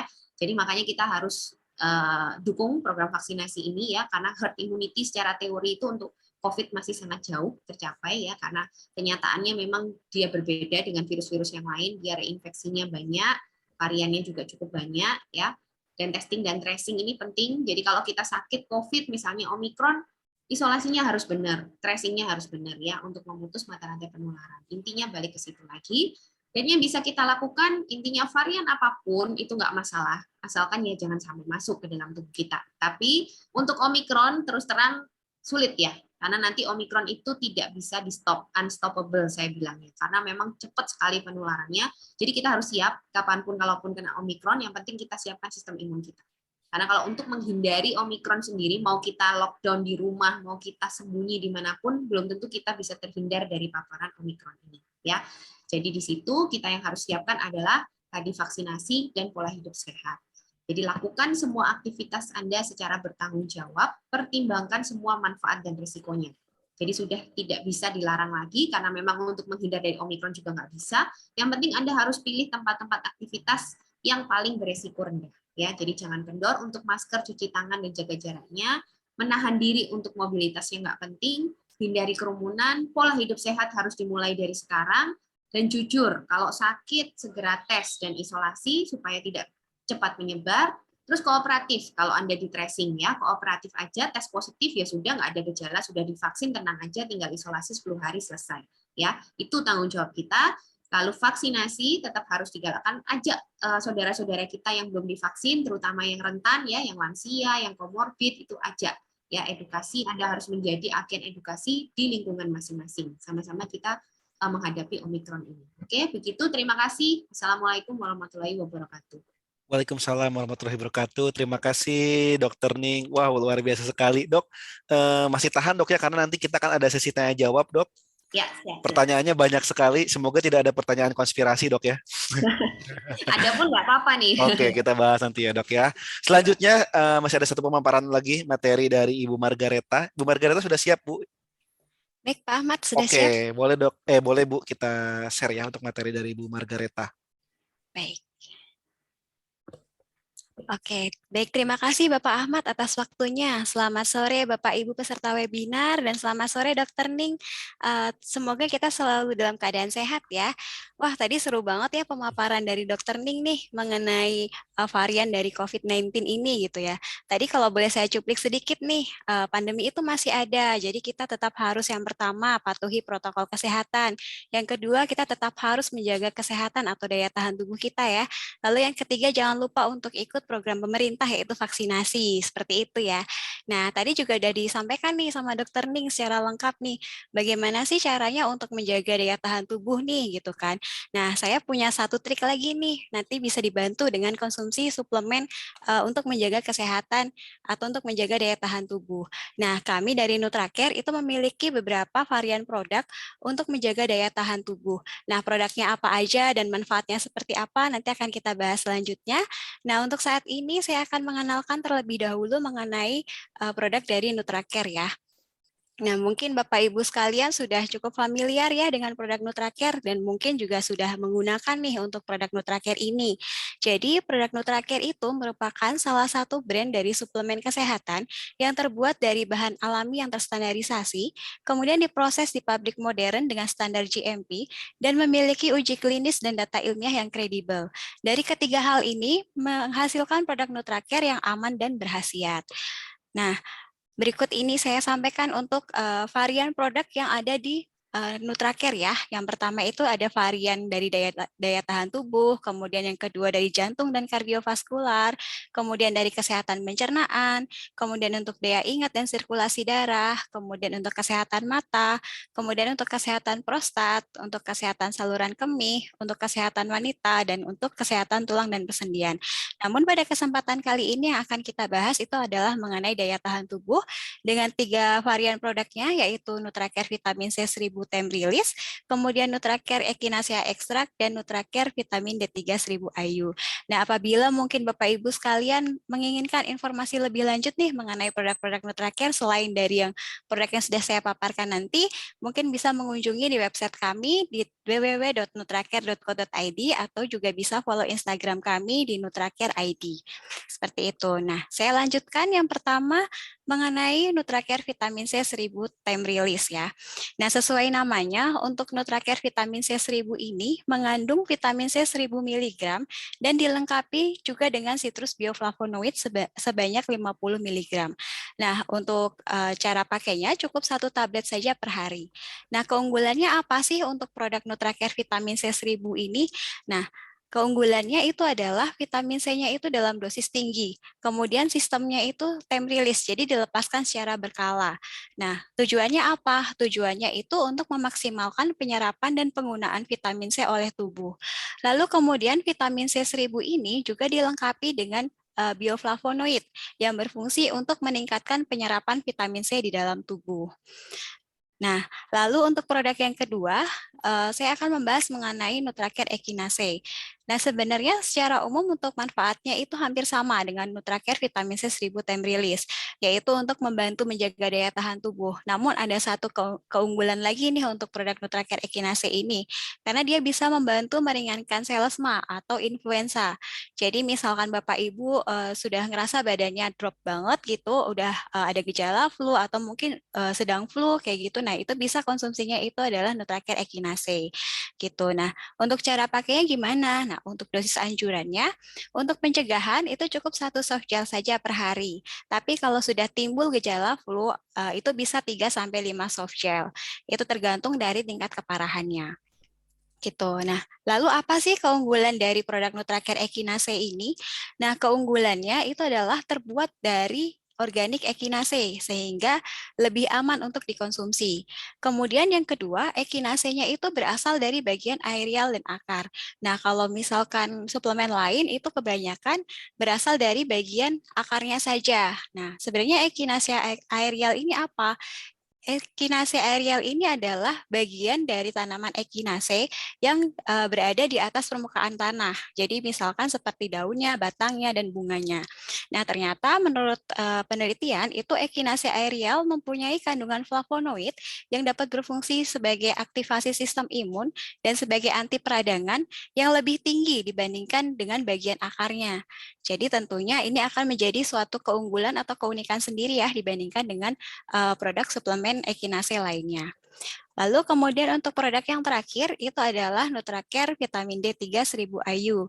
Nah, ini mungkin Bapak sama Ibu sekalian cukup familiar ya, karena tahun lalu ini sangat booming sekali ya untuk membantu meringankan COVID-19. Nah, ternyata kenapa sih kok vitamin D ini tuh bisa untuk menjaga daya tahan tubuh?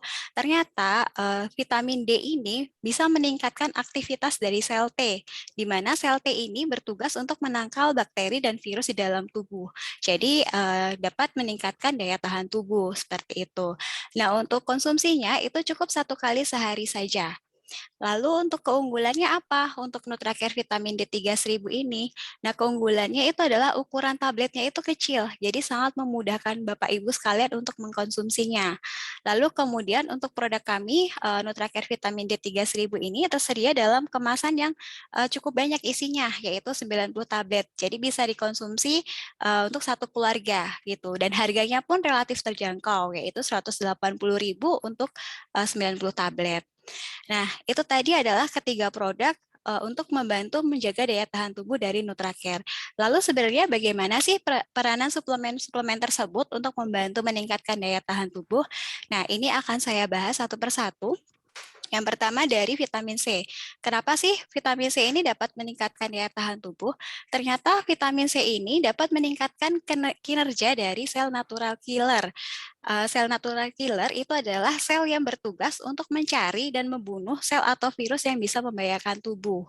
Lalu kemudian yang kedua, vitamin C itu bisa mendukung kerja neutrofil dengan cara menyerang bakteri dan atau virus. Kemudian yang ketiga, vitamin C ini juga bisa membantu meningkatkan kerja dari limfosit, di mana limfosit ini bertugas untuk melacak virus dan bakteri yang bisa mengancam kesehatan tubuh. Lalu yang terakhir, vitamin C ini dapat membentuk antibodi yang bisa meningkatkan kekebalan tubuh. Nah, untuk vitamin D3 itu hampir sama sebenarnya dengan vitamin C, cuman untuk vitamin D3 ini lebih khusus untuk mengaktifkan sel T, di mana sel T ini bertugas untuk menangkal bakteri dan virus di dalam tubuh, sehingga dapat meningkatkan atau dapat menjaga daya tahan tubuh itu supaya tetap prima. Lalu yang cukup unik itu adalah Nutracare Echinacea, di mana Echinacea ini dapat berfungsi sebagai imunomodulator atau untuk merangsang sistem sel imun. Gitu. Nah, selain itu juga Echinacea ini dapat juga membantu untuk meringankan gejala flu dan meredakan durasi flu.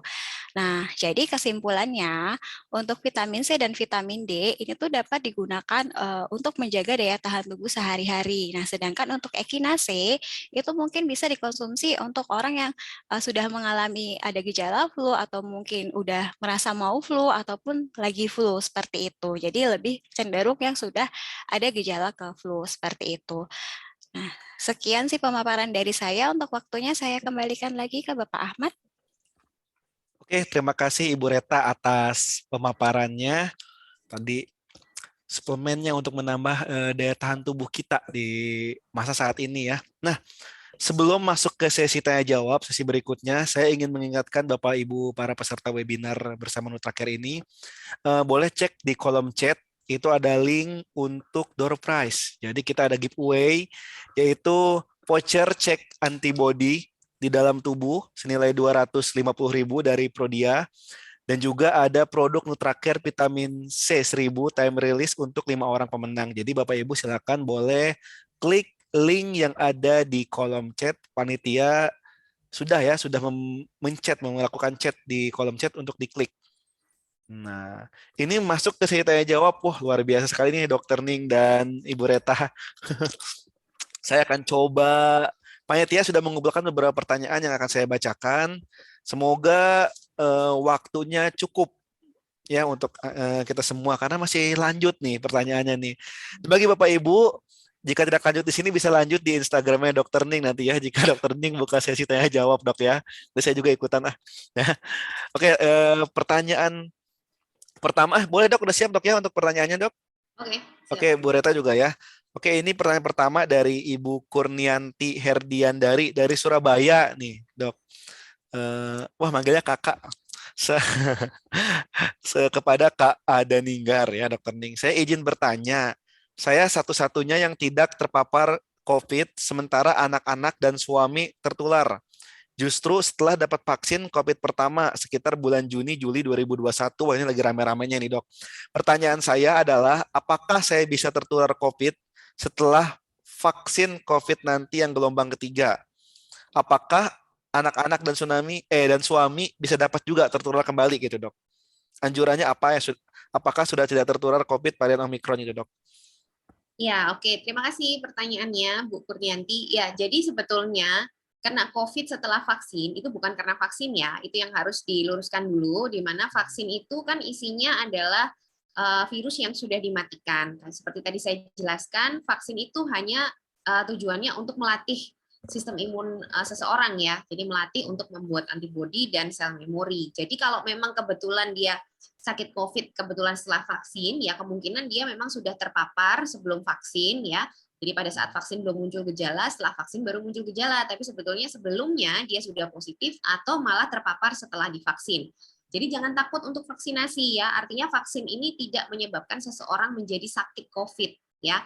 Jadi itu semua adalah paparan dari virus luar. Jadi kalau ibu belum vaksin, vaksin aja. Jadi tetap lengkapi vaksinasi kalau memang tidak ada kontraindikasi. Artinya Anda punya, misalnya pun punya komorbid, kalau komorbidnya itu terkontrol, itu sangat boleh untuk divaksin dan tetap menjadi prioritas justru. Ya, justru orang-orang yang komorbid inilah yang bisa menjadi korban kalau terkena COVID varian apapun gitu. Dan untuk ditanya apakah anak dan suami masih bisa tertular kembali, tadi sudah jelas kalau untuk Omikron itu reinfeksinya resikonya 5 kali lebih tinggi, Bu. Jadi orang yang sudah pernah kena, orang yang sudah pernah divaksin pun akan tetap bisa kena lagi. Tapi kalau kita sudah divaksin lengkap, terus kita juga sudah jaga pola hidup sehat tadi yang saya bilang, meskipun kena, itu harapannya gejalanya hanya ringan.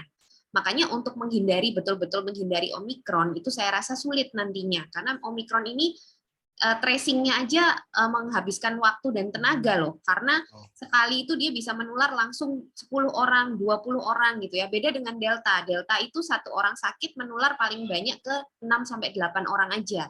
Sedangkan Omikron itu bisa sampai 20-30 orang. Jadi nantinya saya rasa tracing itu juga tidak akan efektif karena orang yang melakukan tracing pasti akan kesulitan mengejar virusnya gitu ya. Jadi yang harus kita lakukan adalah kita sudah standby. Artinya kalaupun harus kena, ya sudah kena paling tidak sistem imun kita sudah siap ya. Jadi supaya tidak tertular itu saya rasa agak sulit, tapi yang penting prokes harus tetap dilakukan. Kenapa? Karena kalau ibu pakai masker ya, ibu tetap cuci tangan, itu ibu meminimalkan jumlah varian Omikron yang bisa masuk. Karena semakin banyak jumlah varian Omikron atau virus COVID apapun yang masuk, kalau semakin banyak, itu tentunya perang yang ada di dalam tubuh juga semakin hebat. Nanti gejalanya juga akan semakin parah. Jadi prokes itu juga bisa meminimalkan paparan.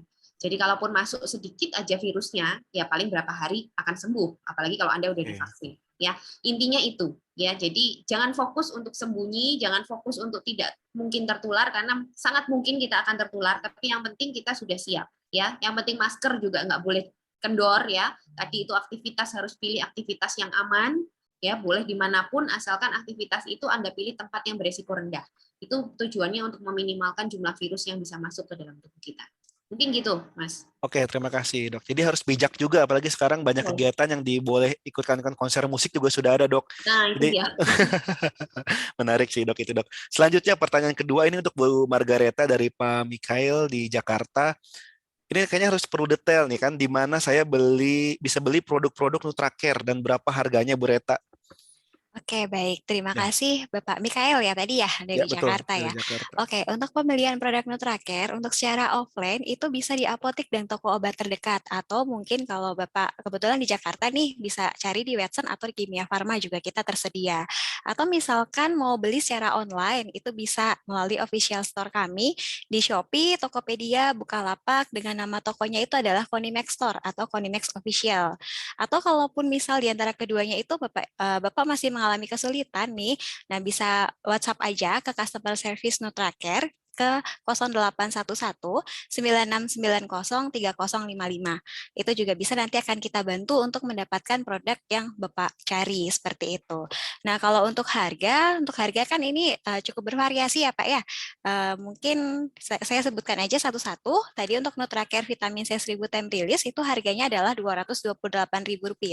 Kemudian untuk Nutracare Echinacea itu di sekitaran harga Rp178.000. Kemudian untuk Nutracare Vitamin D3 1000 IU itu di sekitaran Rp180.000. Nah, untuk harganya itu nanti juga masing-masing berbeda-beda di masing-masing tokonya. Seperti itu ya Pak ya. Seperti itu Pak Ahmad. Oke, terima kasih Bu Margareta. Lanjut lagi pertanyaan berikutnya.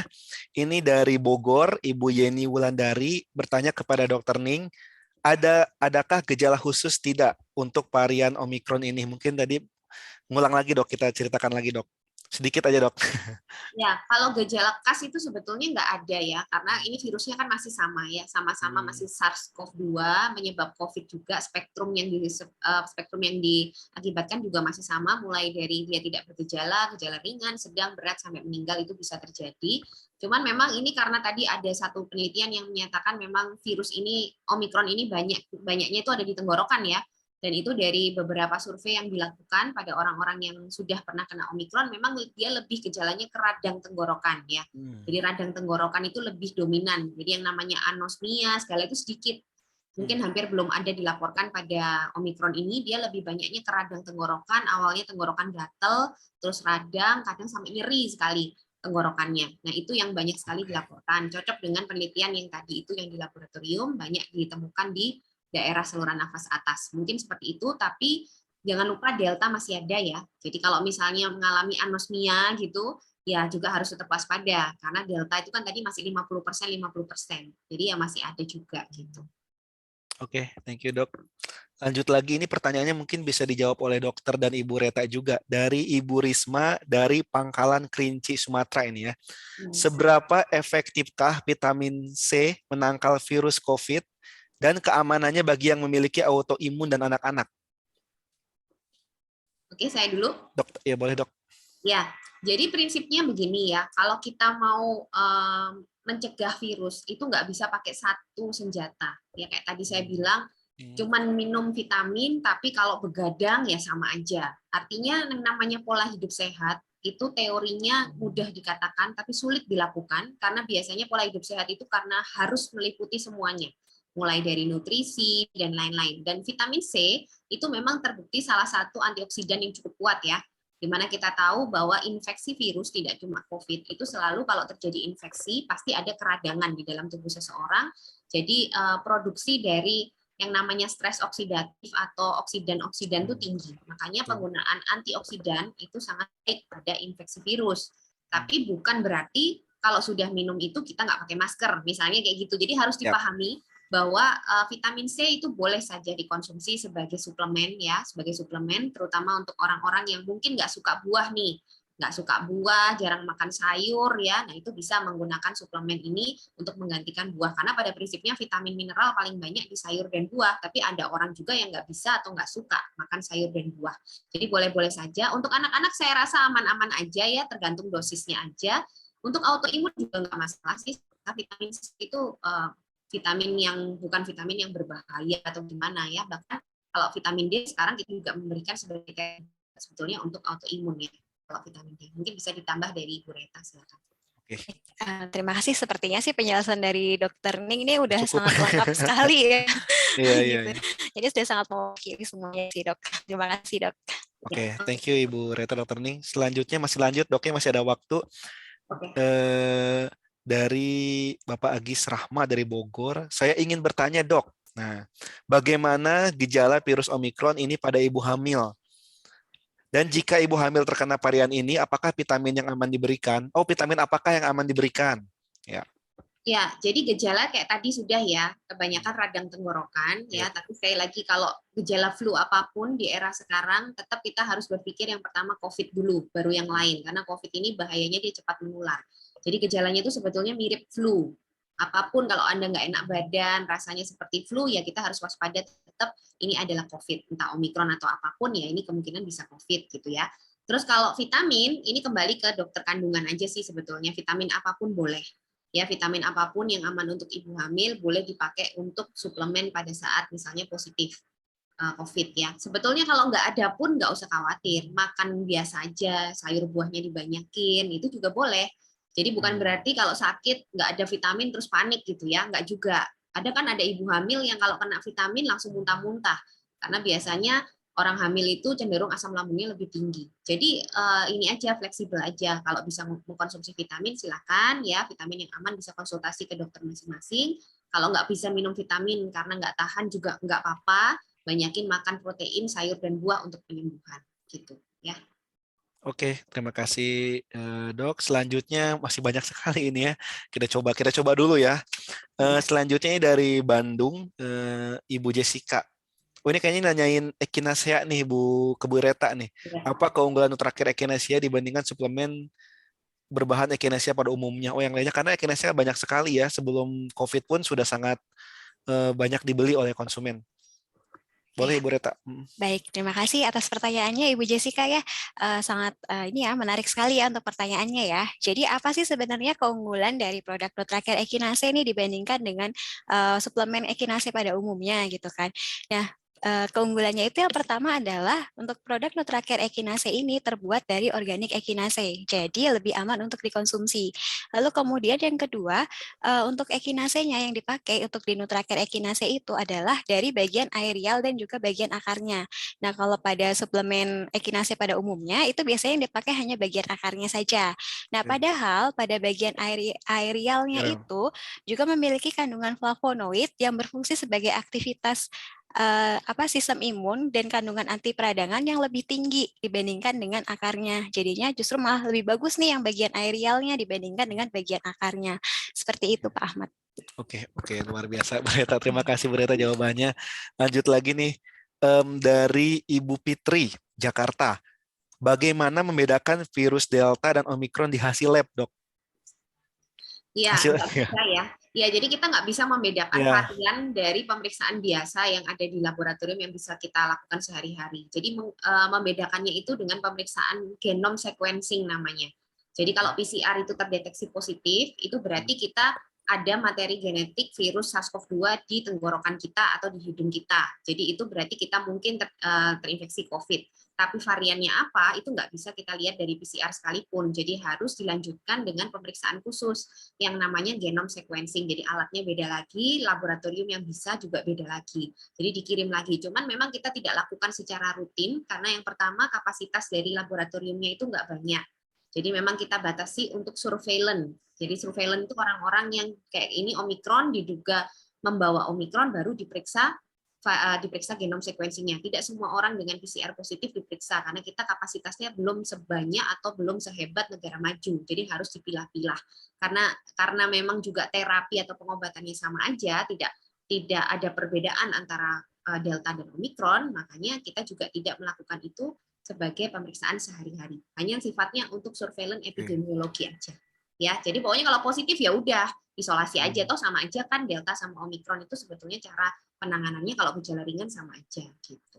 Oke, betul Dok. Kita masih ada 2 pertanyaan lagi. Saya bagi aja ya, pertanyaan satu untuk Dokter Ning, satu lagi untuk Ibu Reta. Nah, untuk Dokter Ning, ini dari Surabaya, ini Ibu Jedi Praptiwi.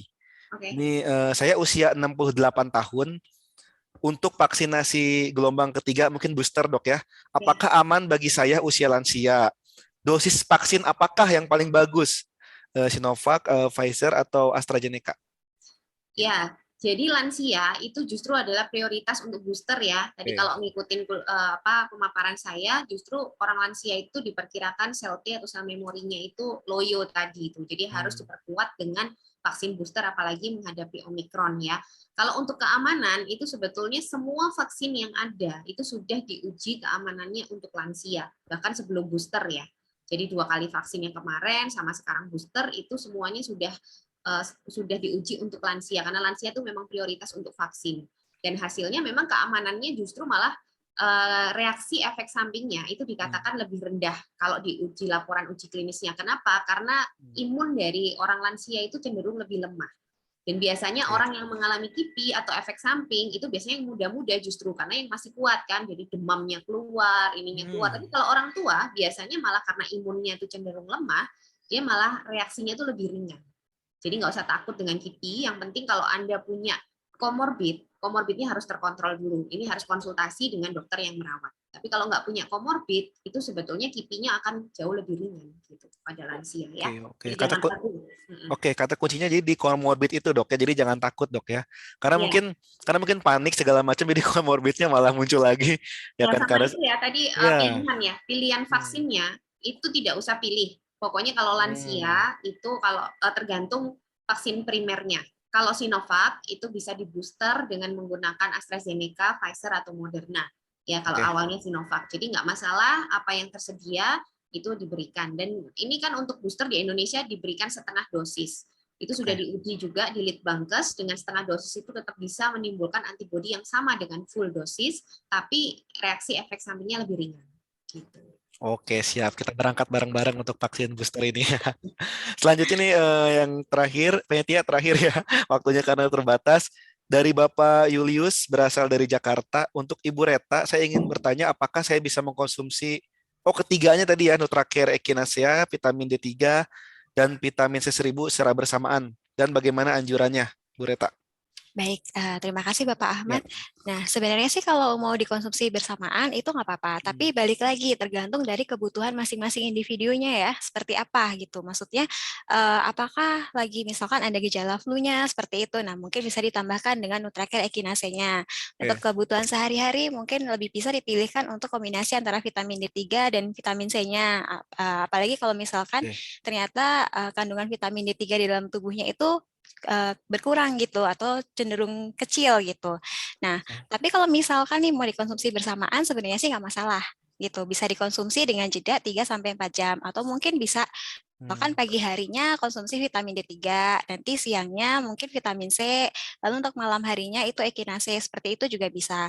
Tapi balik lagi untuk Echinacea ini cenderung lebih untuk yang kalau sudah ada gejala flu, seperti itu ya.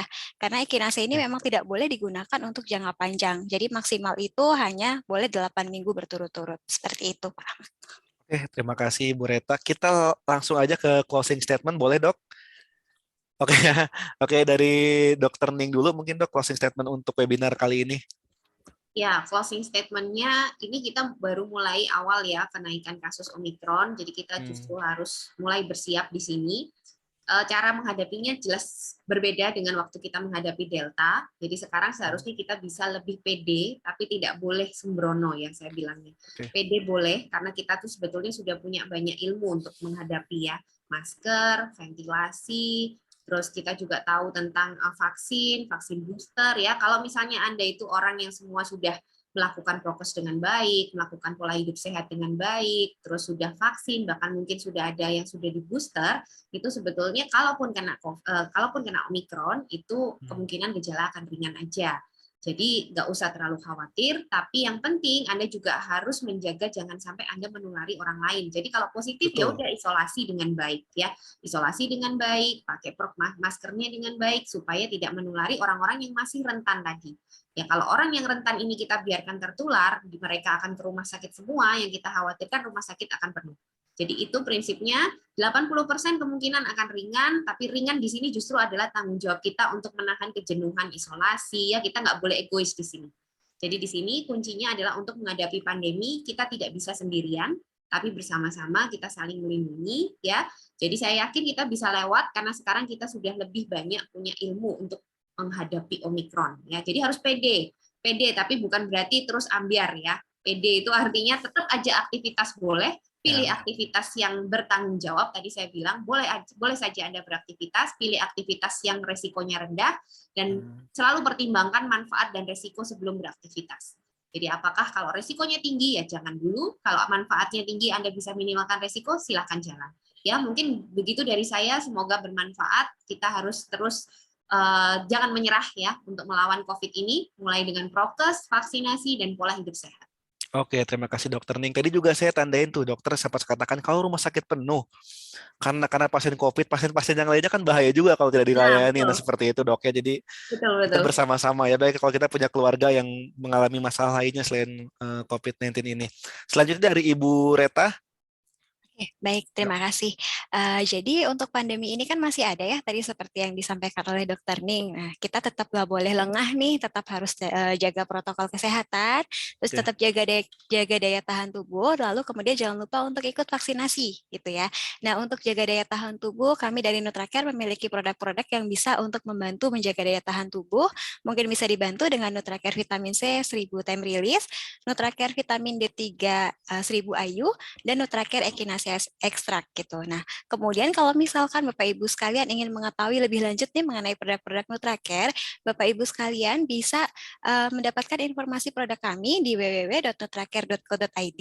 Bisa juga Bapak Ibu sekalian follow Instagram kami di Nutracare ID atau juga bisa WhatsApp ke customer service kami di 0811 9690 3055. Seperti itu saja Pak Ahmad dari saya.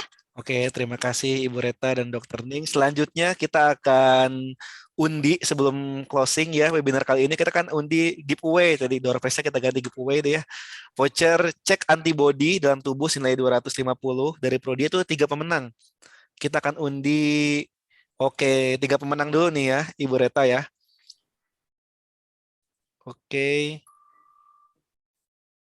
Oke, pemenang pertama untuk voucher cek antibody dalam tubuh senilai 250.000 dari Prodia. Oke, Bapak Gunawan, selamat Bapak. Pemenang kedua, ada 3 ya, voucher ini bisa digunakan langsung ke Prodia. Apalagi bagi yang baru beres vaksin booster. Oke, Ibu Wiwi Widayanti dari Jakarta. Masih ada satu lagi untuk voucher ini, cek antibody. Oke, kita lihat siapa ya.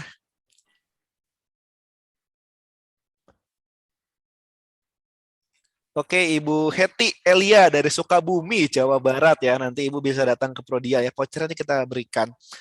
Selanjutnya 5 pemenang untuk Nutracare Vitamin C 1000 Time Release.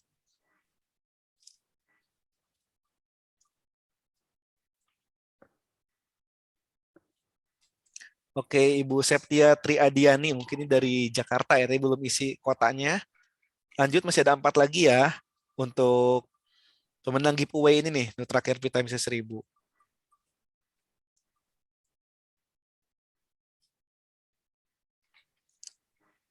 Wih, Bu Hete Elia tadi ya, Sukabumi Jawa Barat ya, mendapatkan 2 nih jadinya ya.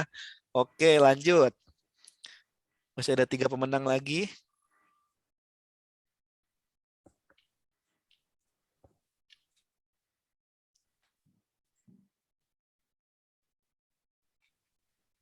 Oh, kayaknya error di sistemnya ini, Bu Hete udah dapat 2 nih.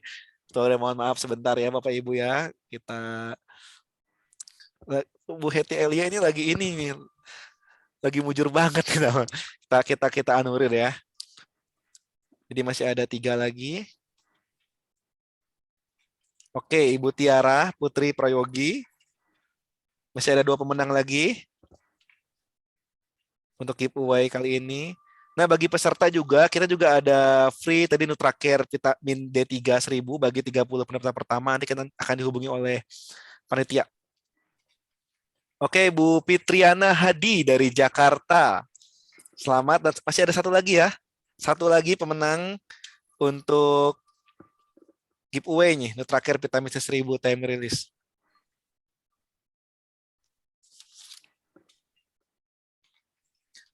Oke, oh masih Bu Septia lagi ya. Anulir, mohon maaf dianulir. Masih ada satu lagi berarti ya. Wah, emang luar biasa nih awal tahun. Keberuntungannya luar biasa sekali ya, Bu Septia. Oke, Bapak Saiful Bahri dari Jakarta. Kami ucapkan selamat kepada para pemenang giveaway. Tadi ada voucher cek kesehatan ya di Prodia dan juga produk Nutracare Vitamin C 1000 Time Release. Nanti akan dihubungi oleh panitia. Nah, jangan lupa ketentuan untuk bisa mendapatkan hadiah atau giveaway tersebut, peserta harus konfirmasi dan memiliki KTP dan NPWP.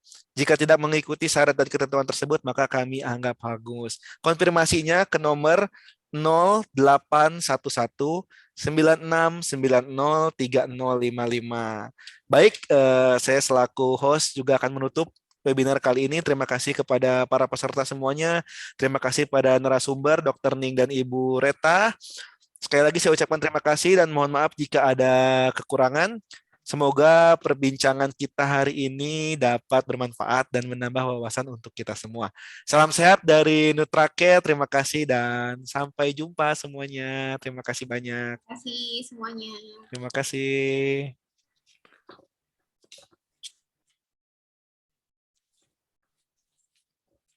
Thank you, thank you.